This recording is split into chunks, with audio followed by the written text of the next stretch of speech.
तो चलिए students proceed करते हैं। ग्लूकोज फॉर्मूला है ग्लूकोज का C6H12O6। भाई जो पके हुए अंगूर होते हैं ग्रेप्स, उनमें बहुत ज्यादा मात्रा में ग्लूकोज मिलती है, इसलिए इसको ग्रेप शुगर के नाम से भी जानते हैं। ग्रेप शुगर के नाम से भी जानते हैं।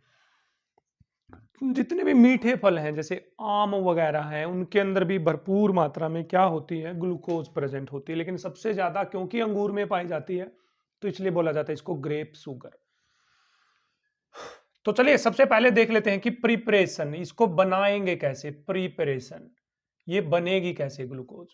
ग्लूकोज को बनाने के दो मेथड हैं हमारे पास जो आपको पढ़ने हैं। सबसे पहला मेथड है बच्चे hydrolysis of sucrose. Hydrolysis of sucrose. भाई आपको यदि कुछ पल्ले नहीं पड़ रहा है तो कृपा करके आप बने रहें मेरे साथ। इस चैप्टर में से जब हम निकलेंगे तो आप ये कहोगे कि सर बायोमोलिक्यूल से आसान चैप्टर हमारे लिए कुछ नहीं है। ठीक है, हाइड्रोलिसिस ऑफ सुक्रोज। देखिए सुक्रोज का फॉर्मूला होता था C12H22O11। ठीक है, सुक्रोज क्या होती है सर? चीनी, जो आप टेबल शुगर खाते हो घर पे वही होती है। ठीक है, इसलिए इसको केन शुगर बोला जाता है। केन शुगर मतलब जो गन्ने में से बनती है, गन्ने का जो रस होता है ना, उससे जो चीनी या गुड़ निकलता है, गुड़ आप लोगों ने खाया होगा, वही सुक्रोज होती है। क्या होती है? वही सुक्रोज। अब देखो यदि ये सुक्रोज टूट जाए, यहां से देखो कार्बन इसमें कितने हैं 12 और ग्लूकोज में कार्बन कितने 6। यदि ग्लूकोज ये सुक्रोज यहां से टूट जाए तो इसका मतलब शुगर वो हमारे पास ग्लूकोज बन जाएगी। अब ध्यान से सोचो, हमने पीछे सुक्रोज को बनाया कैसे था? जोड़कर ना, और उसमें से पानी बाहर किया, तो इसमें पानी डालना पड़ेगा। देखो 2 यूनिट जब जोड़ी थी हमने तब जाके सुक्रोज बना रहे थे। अब उन 2 यूनिट को अलग अलग करने के लिए पानी बाहर से डाल दो, तो इसका मतलब हाइड्रोलिसिस करवानी पड़ेगी। हाइड्रोलिसिस मतलब पानी डालेंगे। तो चलिए भाई, सुक्रोज का फॉर्मूला होता है C12H22O11। इसमें क्या डाल देते हैं? पानी in the presence of acid. ठीक है, in the presence of acid हमने क्या डाल दिया? पानी। तब इसको 2 टुकड़ों में तोड़ दीजिए। एक टुकड़ा आ जाएगा C6H12O6, दूसरा टुकड़ा भी C6H12O6 आएगा। ठीक है, इनमें से एक ग्लूकोज होती है, एक फ्रुक्टोज होती है। हमेशा ध्यान रखिए सुक्रोज में जो 2 यूनिट जुड़ी होती हैं, एक उनमें से ग्लूकोज होती है और एक क्या होती है? फ्रक्टोज होती है। सर ये क्या डिफरेंस है? फॉर्मूला तो सेम है। अरे फॉर्मूला तो सेम, फिर स्ट्रक्चर तो अलग अलग हो सकती है, नहीं हो सकती? आइसोमर नहीं हो सकते क्या एक दूसरे के? तो इसको मैं यदि ग्लूकोज मान लूं बच्चे, ग्लूकोज, तो ये मेरे पास क्या होगी बच्चे? फ्रक्टोज होगी। ठीक है, तो ग्लूकोज, इसका मतलब हमने यहां से क्या बना ली है? ग्लूकोज बना ली है। बनाना तो हमें ग्लूकोज ही था मेनली। तो ये पहला मेथड है कि जब जब हम सुक्रोज मींस केन शुगर की हाइड्रोलिसिस करेंगे तो हमें क्या मिलेगा बच्चे? ग्लूकोज मिलेगा। चलिए सेकंड लिखते हैं, हाइड्रोलिसिस ऑफ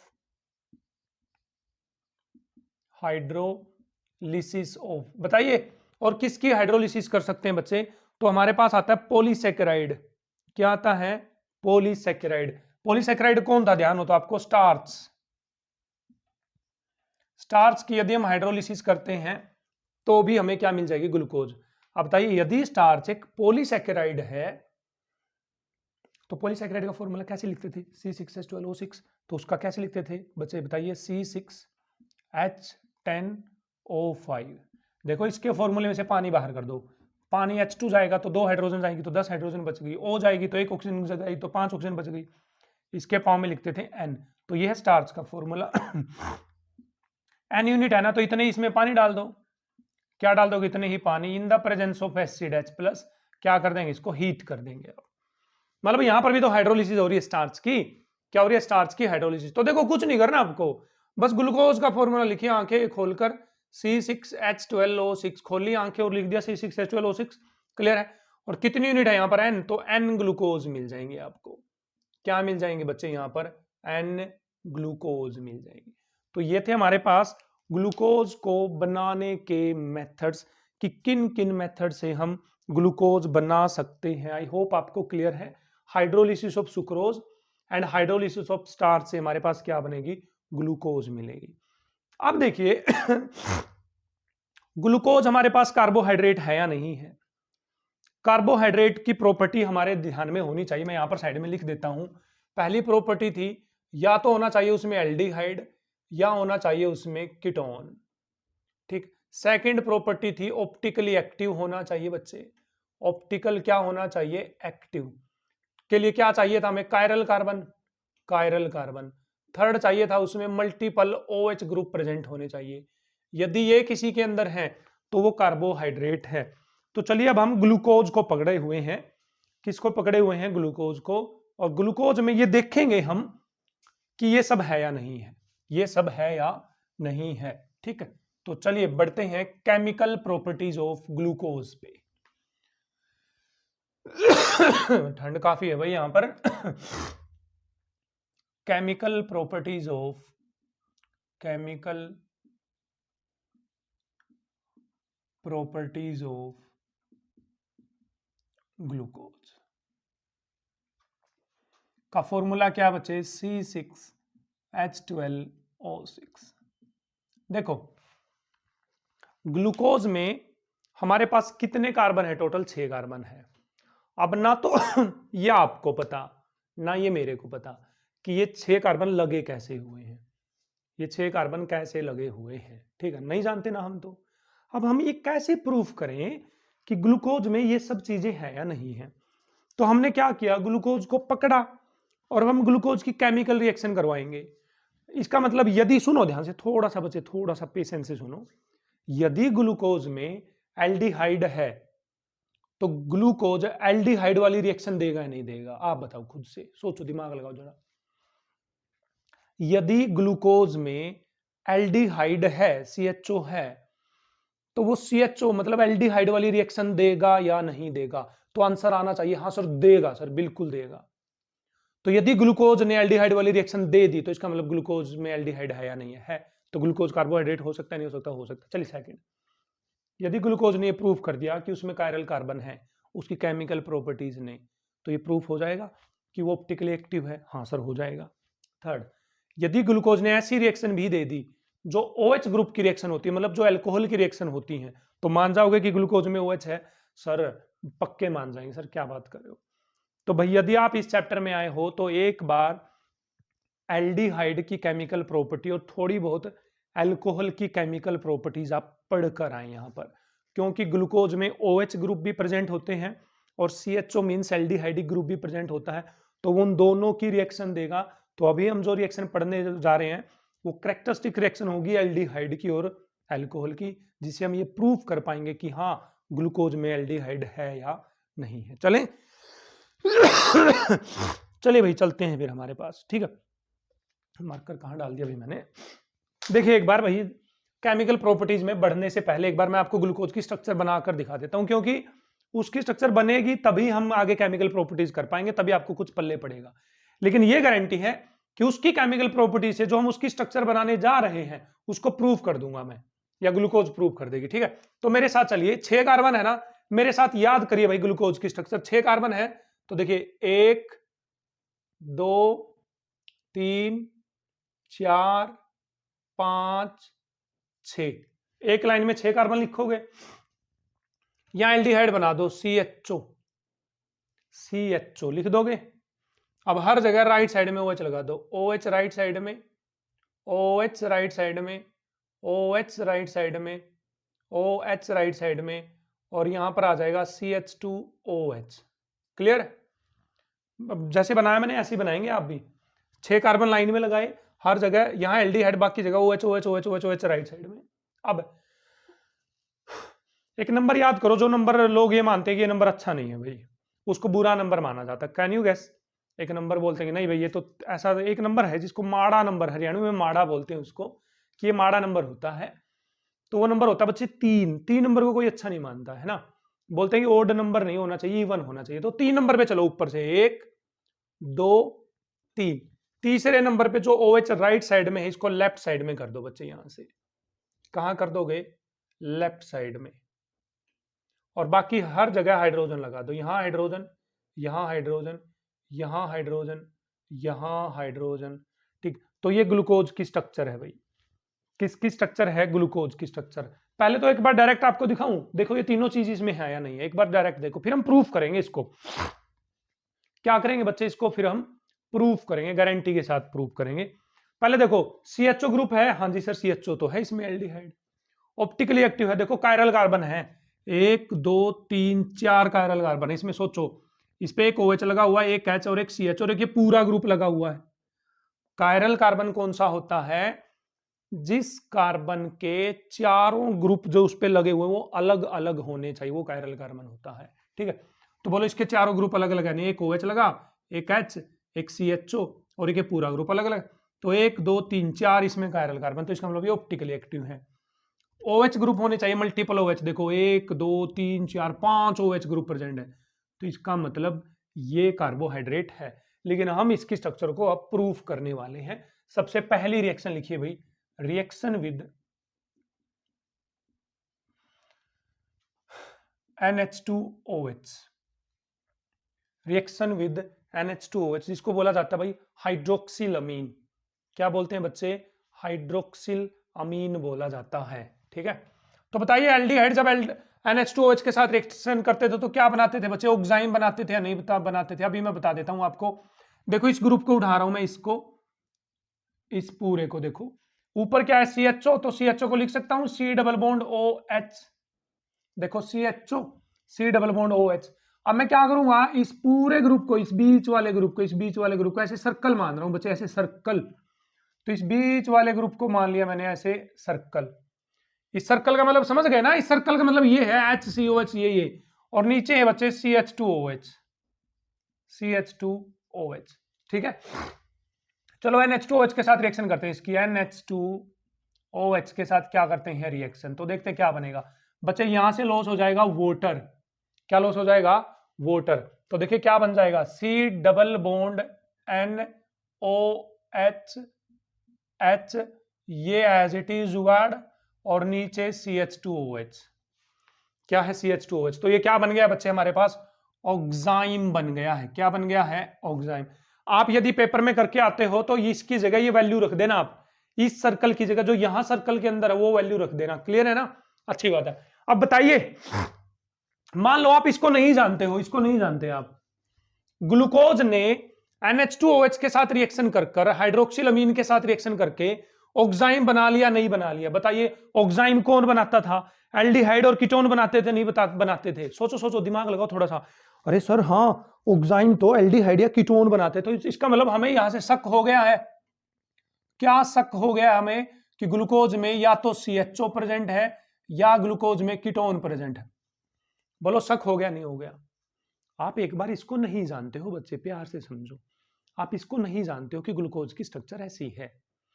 आपने तो भाई तुक्के से हाइड्रोक्सिलअमीन उसमें डाल दिया, क्योंकि आपको शक था कि ये पता करने के लिए वो कार्बोहाइड्रेट है या नहीं है, तो एल्डिहाइड और कीटोन होना जरूरी है। तो आपने एल्डिहाइड और कीटोन की केमिकल रिएक्शन करवा दी, उसमें आपने हाइड्रोक्सिलअमीन डाल दिया, और जैसे आपने हाइड्रोक्सिलअमीन डाल दिया तो ग्लूकोज ने क्या बना दिया? ऑक्साइम बना लिया, अपना ग्लूकोक्साइम जिसको बोलते हैं। और जैसे ही ग्लूकोक्साइम बना तो दिमाग की घंटी बजी या नहीं बजी? अरे दिमाग का घंटी बजी या नहीं बजी? क्या घंटी बजी? अरे भाई ऑक्साइम कौन बनाता है? एल्डिहाइड या कीटोन। तो इसका मतलब इसमें या तो एल्डिहाइड है या क्या है? कीटोन। तो शक हो गया आपको? अब कंफर्म करो मेरे साथ। क्या कंफर्म करोगे? ऑक्साइम बच्चे कौन से कार्बन पे बना है? पहले कार्बन पे। सोचिए पहले कार्बन पे ऑक्साइम बना है नहीं बना है? यस और नो? हाँ जी बना है। बताओ, यदि पहले कार्बन पे ऑक्साइम बना है तो इसका मतलब पहले कार्बन पर एल्डिहाइड या कीटोन था। अब बताइए, क्या कभी पहले कार्बन पर कीटोन हो सकता है? तो आंसर आएगा नहीं, क्योंकि ketone non terminal functional group है, वो कभी किनारों पे होगा ही नहीं। कीटोन किनारों पे सिर्फ एल्डिहाइड हो सकता है, कीटोन नहीं हो सकता। तो इसका मतलब जो हमारा शक था कि एल्डिहाइड है या कीटोन है, उस शक के दायरे से कीटोन बाहर हो गया है। कीटोन कहां हो गया? बाहर। सोच लेना भाई आप लोग, क्योंकि कीटोन बनने के लिए बच्चे इधर भी कार्बन चाहिए और उधर भी कार्बन चाहिए। तो कीटोन का CO ग्रुप तो बीच में रहता है ना, दो कार्बन के बीच में। तो यदि वो किनारे पे CO आ गया तो इसका मतलब वो पक्का एल्डिहाइड है। अब किनारे वाले कार्बन पर यदि ऑक्साइम बना तो पक्का इसमें एल्डिहाइड प्रेजेंट है। तो यहां से श्योरिटी मिल गई है हमें कि हाँ जी सर एल्डिहाइड इसमें प्रेजेंट है। शक नहीं है, अब हमें क्या हो गया है? यकीन हो गया है। क्या हो गया बच्चे? यकीन कि इसमें एल्डिहाइड ग्रुप प्रेजेंट है। लेकिन हम है कि मानते ही नहीं। इसकी सेकंड प्रॉपर्टी पे आ जाते हैं, रिएक्शन विद HCN। और भी हम तो अपने इस यकीन को ना और भी पक्के यकीन में कन्वर्ट करेंगे। HCN किसके साथ रिएक्शन करते हैं बच्चे? HCN के साथ रिएक्शन करते हैं। चलिए भाई देखते हैं क्या बनेगा HCN के साथ। तो ये रहा हमारे पास ग्लूकोज, ये रही वो गोल गोल चीज वो है, नीचे रहा CH2OH, ये रहा बच्चे HCN। ठीक, बताइए H पे पॉजिटिव, CN पे नेगेटिव, और इस कार्बन पे डेल्टा पॉजिटिव, ऑक्सीजन पे डेल्टा नेगेटिव। तो बोलिए ये CN यहां से जाएगा, इस कार्बन पे अटैक करेगा और इसका बॉन्ड टूट कर किस पे अटैक करेगा? H पे अटैक करेगा। तो बोलिए इस कार्बन पे क्या बन जाएगा? देखिए क्या बनेगा इस कार्बन पे? C। इस कार्बन पे ऑक्सीजन पे लग जाएगा H, तो ऑक्सीजन पे लग गया H और इस कार्बन के साथ कौन जुड़ गया? CN। इस कार्बन के साथ कौन जुड़ गया है? CN। क्या जुड़ गया है? CN। और ये H एज इट इज, ये H एज इट इज, देखते रहिए नीचे ये गोल चक्कर एज इट इज, ये गोल चक्कर का मतलब वो है बच्चे, और नीचे CH2OH, नीचे CH2OH। और ये सर इसने तो HCN के साथ भी रिएक्शन कर ली। तो पढ़ के आइए पीछे बुक में एल्डिहाइड कीटोन की केमिकल प्रॉपर्टीज में, ठीक है, कि क्या एल्डिहाइड और कीटोन HCN के साथ रिएक्ट कर क्या बनाते थे। तो आपका आंसर निकल के आएगा साइनोहाइड्रीन। क्या बनाते थे बच्चे? साइनोहाइड्रीन बनाते थे, साइनोहाइड्रीन, है ना। तो क्या ग्लूकोज ने HCN के साथ रिएक्शन करके साइनोहाइड्रीन बना लिया? तो आंसर आया यस। तो पक्का ग्लूकोज में या तो एल्डिहाइड या कीटोन प्रेजेंट है, लेकिन क्योंकि साइनोहाइड्रीन पहले कार्बन पे बना है तो इसका मतलब इसमें पक्का एल्डिहाइड प्रेजेंट है। क्या प्रेजेंट है? पक्का इसमें एल्डिहाइड प्रेजेंट है। तो दो प्रॉपर्टी कर चुके हैं हम ग्लूकोज की बच्चे।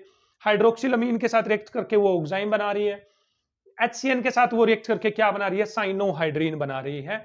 इस गोल चक्कर का मतलब है ये CHOH, ये है इसका मतलब। ठीक है, चलिए बढ़ते हैं कुछ और प्रॉपर्टीज की तरफ और बढ़ेंगे हम ग्लूकोज की स्ट्रक्चर की तरफ। तो चलिए भाई और केमिकल प्रॉपर्टीज की तरफ ग्लूकोज की। ये ग्लूकोज है, समझ जाएंगे इसका मतलब, गोल का मतलब है ये CHO ऊपर, CH2OH नीचे। जब हमने इसकी ब्रोमीन वाटर के साथ रिएक्शन करवाई, ब्रोमीन वाटर एक वीक ऑक्सीडाइजिंग एजेंट होता है भाई। क्या होता है? वीक ऑक्सीडाइजिंग एजेंट होता है। तो ये ऑक्सीडेशन तो करवाएगा, लेकिन इतना नहीं है कि ये बड़े वाला ऑक्सीडेशन करवा के, हल्का फुल्का ऑक्सीडेशन करवा देगा। तो ब्रोमीन वाटर ने देखा कि ऊपर तो एल्डिहाइड है, एल्डिहाइड किसके ऑक्सीडेशन से बनता है बच्चे? अल्कोहल के ऑक्सीडेशन से बनता है एल्डिहाइड, और एल्डिहाइड के ऑक्सीडेशन से बनता है कार्बोक्सिलिक एसिड। क्या बनता है? Carboxylic acid. इसका मतलब ध्यान से समझो, अल्कोहल के ऑक्सीडेशन से बनता है एल्डिहाइड और एल्डिहाइड के ऑक्सीडेशन से बनता है कार्बोक्सिलिक एसिड।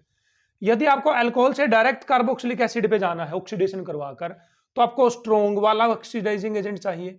क्या चाहिए? स्ट्रोंग वाला। लेकिन यदि आपको एल्डिहाइड से डायरेक्ट COH पे जाना तो वीक वाले से काम चल जाएगा। अब बेचारे ब्रोमीन वाटर ने देखा कि ऊपर तो CHO है और CHO पे से COH पे जाना आसान है, क्योंकि एक ही स्टेप लेना पड़ेगा ना। क्या लेना पड़ेगा? एक ही स्टेप। तो इसने क्या किया, यहां पर इसका ऑक्सीडेशन कर दिया, तो ऊपर बन गया COOH और नीचे ये जुगाड़ as it is CH2OH as it is, ये भी एज इट इज। इसका मतलब जो नीचे ग्रुप प्रेजेंट है उसका ये ऑक्सीडेशन नहीं कर पाया, क्योंकि bromine water weak oxidising agent है। सर यहां से फिर क्या हुआ? यहां से क्या हो गया? देखो यहां से ये कंफर्म हो गया कि वीक ऑक्सीडाइजिंग एजेंट ने नीचे वाले ग्रुप का ऑक्सीडेशन नहीं किया। इसका मतलब नीचे वाले ग्रुप पे कौन प्रेजेंट है बच्चे? अल्कोहल प्रेजेंट है। क्या प्रेजेंट है? अल्कोहल। क्योंकि अल्कोहल का ऑक्सीडेशन करने के लिए हमें क्या चाहिए? स्ट्रॉन्ग ऑक्सीडाइजिंग एजेंट चाहिए भाई। क्या चाहिए हमें बच्चे? स्ट्रॉन्ग ऑक्सीडाइजिंग एजेंट चाहिए था। तो इसका मतलब देखो CHO तो कंफर्म कर चुके हैं हम, अब हमें पॉलीहाइड्रोक्सी पे भी तो आना है कि इसमें बहुत सारे OH ग्रुप प्रेजेंट होने चाहिए। तो इसका मतलब नीचे OH ग्रुप प्रेजेंट था, तो इसलिए ब्रोमीन वाटर इसका ऑक्सीडेशन नहीं कर पाया, क्योंकि वीक ऑक्सीडाइजिंग एजेंट होता है। तो ये बन गया बच्चे, इसको क्या बोला जाता है? Gluconic acid. क्या बोलते हैं बच्चे इसको? Gluconic acid. अब आप याद रखेंगे, this is known as gluconic acid. इन बीच वालों को कुछ नहीं बोलना, जहां सर्कल है उसका मतलब ये है HOH OH HOH HOH। ठीक है, क्लियर है? पक गए होगे आप भी इस बात से जो मैं बार बार बोल रहा हूं। अब आ जाते हैं HNO3 पे। ये होता है बच्चे स्ट्रॉन्ग ऑक्सीडाइजिंग एजेंट। क्या होता है? Strong oxidising agent. तो ये क्या करेगा? ये इसका भी ऑक्सीडेशन करवाएगा, ये इसका भी ऑक्सीडेशन करवाएगा। तो क्या बन जाएगा? ऊपर भी COOH बन जाएगा, सर्कल एज इट इज, और नीचे भी क्या बन जाएगा बच्चे, COOH बन जाएगा। क्या बन जाएगा, COH। इसको बोला जाता है बच्चे सैकेरिक एसिड, सैकेरिक एसिड। अब आपको एक बात पल्ले गांठ बांधनी है, और वो क्या है कि यदि किसी का ऑक्सीडेशन होने के बाद कार्बोक्सिलिक एसिड बन रहा है, तो इसका मतलब वो पक्का प्राइमरी अल्कोहल है, क्योंकि प्राइमरी अल्कोहल का ऑक्सीडेशन होकर ही कार्बोक्सिलिक एसिड बनता है। सेकेंडरी अल्कोहल का ऑक्सीडेशन होने से कार्बोक्सिलिक एसिड कभी नहीं बनता, क्योंकि कीटोन बनता है उस टाइम पे। क्या बनता है, कीटोन। तो यदि नीचे भी कार्बोक्सिलिक एसिड आ गया है, ऊपर तो चलो श्योर था, ऊपर तो बनेगा ही बनेगा, क्योंकि एल्डिहाइड का ऑक्सीडेशन होने से कार्बोक्सिलिक एसिड बनता है, लेकिन नीचे कार्बोक्सिलिक एसिड बनने का क्या रीजन है, दिमाग घुमाओ। एल्डिहाइड कीटोन की केमिकल प्रॉपर्टी अल्कोहल की केमिकल प्रॉपर्टी में पढ़िए, चलिए चलिए पीछे की यूनिट्स में, ठीक। दिमाग घुमाइए। प्राइमरी अल्कोहल का जब कंप्लीट ऑक्सीडेशन होता है तो कार्बोक्सिलिक एसिड बनते हैं। यदि यहाँ पे कार्बोक्सिलिक एसिड बना है तो इसका मतलब नीचे भी प्राइमरी अल्कोहल प्रेजेंट है। तो अब तक हमें जितनी भी रिएक्शन करी उनसे क्या कंफर्म हो गया है कि सर CHO है, ये कंफर्म हो चुका है, ठीक है। क्या है, CHO पहले कार्बन पे कंफर्म हो चुका है। लास्ट कार्बन पे सर हमें, लास्ट कार्बन पे हमें डाउट हो गया, नहीं यकीन हो गया है कि प्राइमरी अल्कोहल मतलब प्राइमरी OH ग्रुप प्रेजेंट है, प्राइमरी अल्कोहल ग्रुप प्रेजेंट है। यहां तक सब कुछ क्लियर है ना। अब आते हैं रेड फॉस्फोरस HI पे। इसको सैकेरिक एसिड बोलते हैं, भाई याद रखेंगे। रेड फॉस्फोरस HI, इसका काम होता है बच्चे रिडक्शन का। रिडक्शन मतलब इसमें टोटल कार्बन कितने, 6, तो 6 कार्बन की एल्केन बना दो। तो CH3 CH2 CH2 CH2 CH2 CH3, ये बन गया एनहेक्सेन। सर ये क्या हुआ, ये काबे, ये का हुआ, तो हर को मालूम का हुआ। देखते हैं भाई क्या हुआ है, भोजपुरी आ गई थी थोड़ी सी बीच में। रेड फॉस्फोरस HI के साथ जब इसने रिएक्शन करी, किसने, ग्लूकोज ने, तो हमें एनहेक्सेन मिल गया, मतलब 6 कार्बन एक लाइन में लगे हुए मिल गए। इस बात से सर क्या प्रूफ हो रहा है, आप तो हमें बेवकूफ बना रहे हो। क्या प्रूफ हो रहा है बच्चे इस बात से, इस बात से ये प्रूफ हो रहा है कि ग्लूकोज में 6 के 6 कार्बन एक लाइन में लगे हुए हैं, एक लाइन में, स्ट्रेट लाइन में। तो इसका मतलब देखो स्ट्रेट लाइन में लगे हुए नहीं लगे हुए हैं सर, बिल्कुल क्लियर है सर, हलवा हो गई इस चीजें सर। अब हम केमिकल प्रॉपर्टीज के हेल्प से ग्लूकोज में अब हम कहां तक पहुंच गए हैं, CHO प्रेजेंट है, पहुंच गए। लास्ट कार्बन पे प्राइमरी अल्कोहल प्रेजेंट है, पहुंच गए। सारे कार्बन स्ट्रेट चेन में लगे हैं, कहां लगे हैं बच्चे, स्ट्रेट चेन में लगे हैं, यहां पर हम पहुंच चुके हैं। क्लियर है।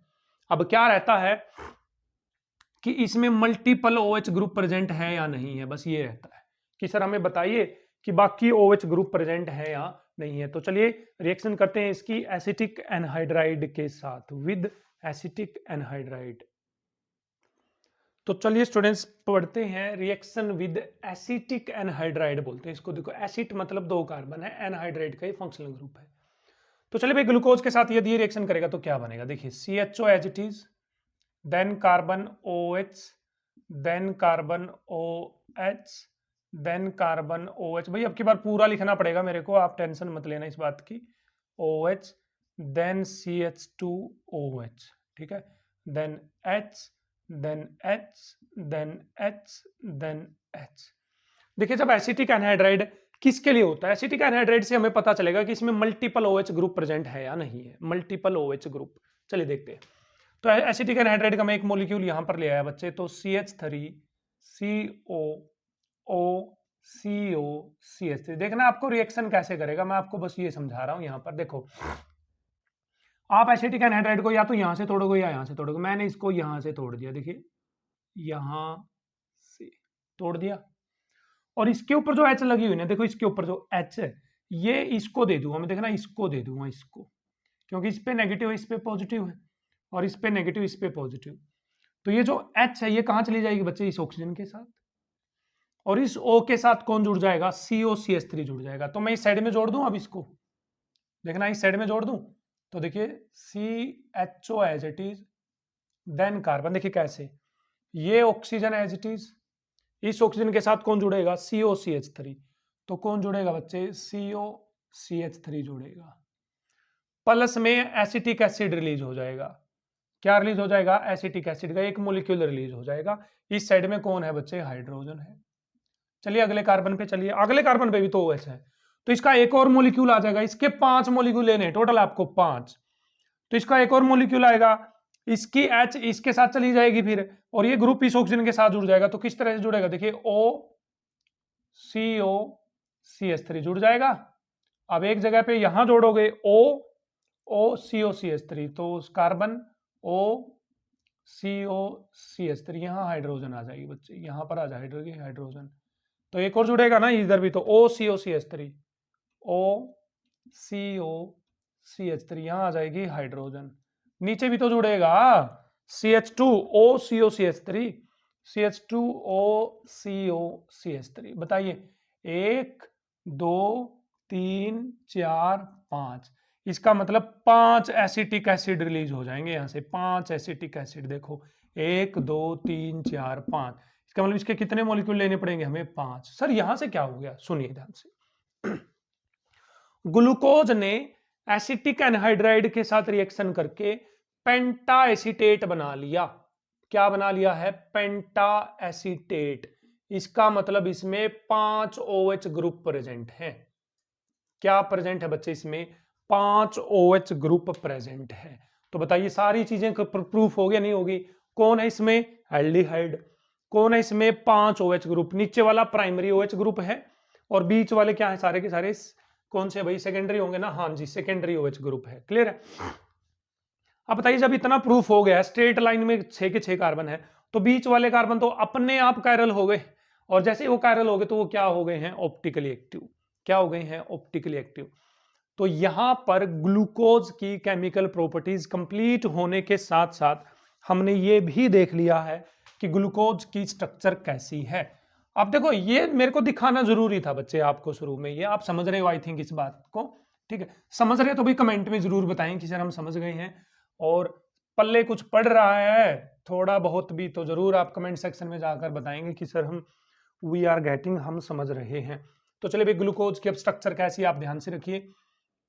1 2 3 4 5 6 याद करने की कोशिश करिए। यहाँ एल्डिहाइड, हर जगह राइट साइड में OH, राइट साइड में OH, राइट साइड में OH,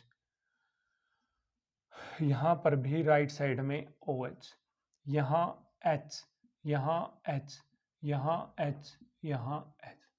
अब कौन सा नंबर याद करना है आपको, 3 नंबर, 1 2 3, 3 नंबर पे बाजी पलट दो, मतलब H कर दोगे आप इस साइड में और OH चला जाएगा उस साइड में। ये है बच्चे ग्लूकोज की स्ट्रक्चर। तो किस किस के साथ रिएक्शन करी हमने, हाइड्रोक्सिलअमीन के साथ, दैट इज NH2OH के साथ। किसके साथ रिएक्शन करी हमने, HCN के साथ। किसके साथ रिएक्शन करी हमने, ब्रोमीन वाटर के साथ पढ़ी हमने रिएक्शन। किसके साथ रिएक्शन पढ़ी हमने बच्चे, नाइट्रिक एसिड HNO3 के साथ। किसके रिएक्शन साथ पढ़ी बच्चे हमने, रेड फॉस्फोरस HI के साथ हमने रिएक्शन पढ़ी। किसके साथ रिएक्शन पढ़ी हमने बच्चे, एसीटेट के साथ क्या पढ़ी हमने, केमिकल रिएक्शन पढ़ी।